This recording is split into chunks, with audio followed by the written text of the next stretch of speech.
Hi everybody, this is Charlene Afrique, Charlene Sonia. Welcome to my channel. Today I'd like to talk about a few things I did some research on, and I hope you guys will find it interesting. I've been so busy, and I've been really reading a lot, and I came up with a few theories and stuff. Like what I came up with, it might be a little bit over the place because I didn't have time to. It's a lot of material, and I didn't have time to oh, I'm not there yet. I feel like next week I won't have time to put this video up, so I decided to come up with what I have for now, so just in case I don't post any videos next week.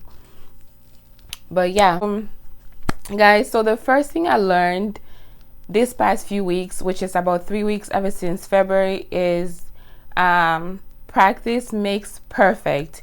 That's the one thing I've learned, and I'm really applying it. And like I said, I learned from everybody. And what I learned from one of my classmates, I believe she's my friend now, is get things done. I'm still trying to keep up, but get things done as they come, and practice makes perfect.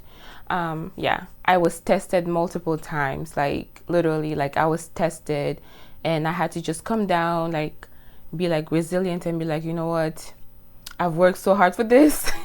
Let me go and cool down and come back and redo this over again. But yeah, practice really makes perfect, and I've seen that in most of what I've been doing, and I noticed that if somebody tells me, if I need to do a project for somebody and they want it done a certain way, they tell me exactly what they want. If I give them what they want, it's good. Just like being a nurse, once I'm taking care of clients, I'm going to be doing what they want and not what I want. Duh. But anyway, that's what I learned. That's the first thing I learned, and that's going to help me for the future, okay? And the second thing I would like to talk about is stress.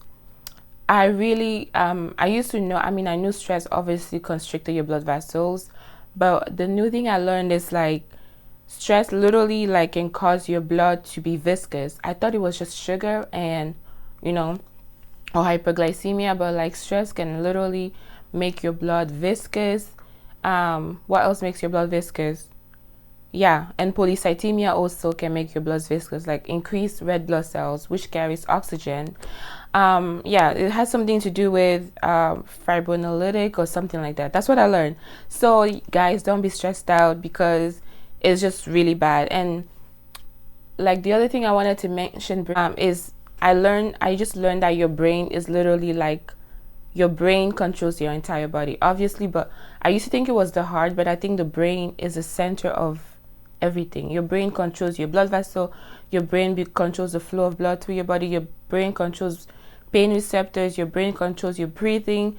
So I thought it was interesting to share with you guys, just know that your brain controls everything.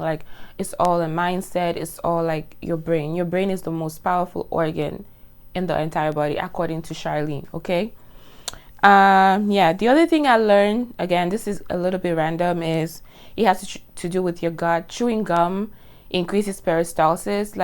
When you chew gum, it literally, I used to chew gum and get hungry and stuff, but when you chew gum, it helps with motility or movement of food in your stomach. So I thought that was interesting. I used to think it was just a lot of stimulation, but too much stimulation, such as cocaine, or too little stimulation, such as taking opioids, a depressant, it can literally cause seizures. So anything that's too much, going back to the whole video from the beginning, I'm sorry, my nose is itchy.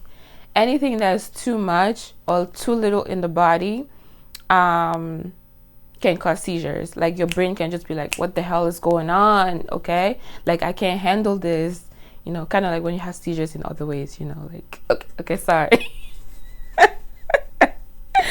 Okay, talking about seizures in other way, I really thought it was, I don't know, I said it was stupid, but it's not stupid.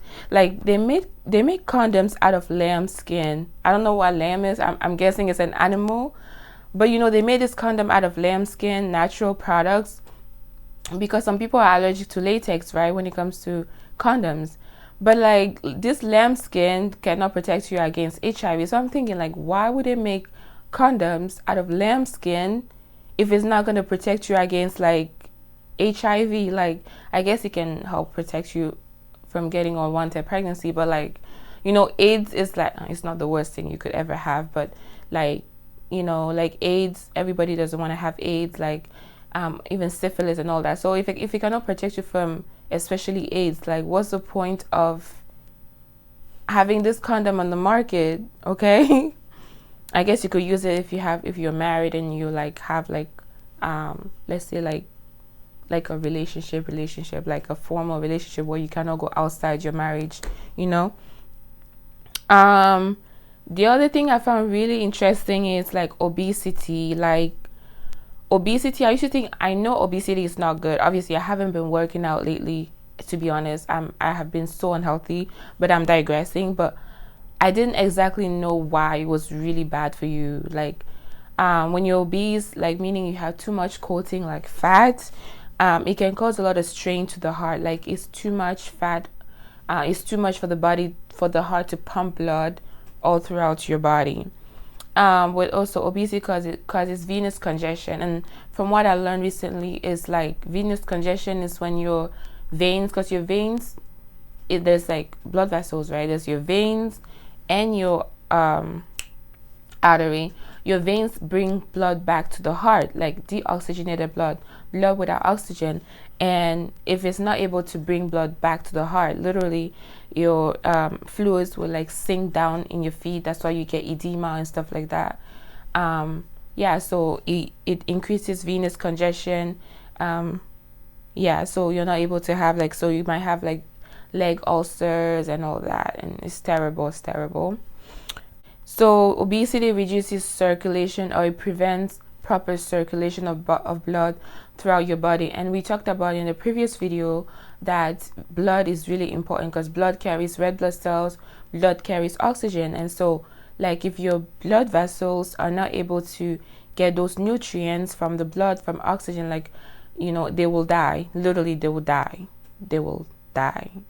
Okay. Sorry. Okay. So the other thing I found interesting, oh my god, this video might be long, I might do 2 parts. Surgeries with obesity again. Like I found it interesting that like if you're too heavy, right, and you lay flat on your back, you might have trouble breathing. Low oxygen to the body. And I thought of it like, okay, even pregnant women, when they are pregnant, they shouldn't be laying on their back. It presses pressure on the vena cava. So like I found it really interesting that like a lot of weight, you know, similar to like pregnant women, can impede respiration, which is like a risk factor when it comes to surgeries. Also with obesity, when you're doing surgeries, right, you have a greater chance of when I'm thinking about C-section and obesity, you have a greater chance of having something called dehiscence or evisceration, which is when your organs can either come out of your stomach. I mean, we're talking about the uterus with C-section, but your organs can either come out or it can open up. That's dehiscence. Also, the other thing with fat, just like sugar, with increased fat in the body, there's increased chances of infection, and I think it has to do with the flow. There's less blood flow through the body. And I don't know, I just think of fat, like fat does just likes infection, you know. Think of something like fatty, as juicy, things wants to, you know, move around the fats, you know. So I hope I didn't confuse you guys, but I'm sure I talked about a lot of things that were kind of interesting. At least it was interesting for me. I hope you liked the video, and I didn't want it to be too long, but I'm telling you, this was really interesting for me to do. And I'm still learning. Be healthy, reduce your stress levels. Your brain is the most important organ, so whatever you focus on grows. And it's not just whatever I'm saying, whatever you think of, your brain is just amazing. Okay, so yeah, so guys, that's it for my video. I hope you like my video. All right, thank you, bye. I gotta get back to work. All right, thank you, bye. Peace.